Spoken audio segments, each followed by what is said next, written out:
I civici musei di Udine hanno presentato nelle sale del castello la mostra Qui intorno progetti fotografici per il Friuli Venezia Giulia 1985-2014, dedicata al lavoro che Guido Guidi ha realizzato in regione nell'arco di quasi 30 anni. Esposizione che si affianca e completa la grande retrospettiva prodotta dal Museo Maxi di Roma e inaugurata lo scorso 27 settembre al Museo d'Arte Moderna e Contemporanea di Udine Casa Cavazzini. Sì, il ruolo, intanto mi viene da dire il ruolo civile, il ruolo pubblico della fotografia, il ruolo importante degli archivi, il ruolo importante della ricerca, il ruolo importante dei progetti che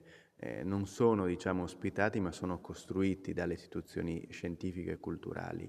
Noi abbiamo sposato, come dire, un lavoro, abbiamo abbracciato per intero un lavoro su Guido Guidi che ha visto, diciamo, due tappe. Una a Casa Cavazzini, inaugurata lo scorso settembre, e adesso a dicembre in collaborazione con il CRAF, all'interno anche di un progetto dedicato proprio alla fotografia contemporanea, che inauguriamo in Castello, che fa il paio con un'esposizione proprio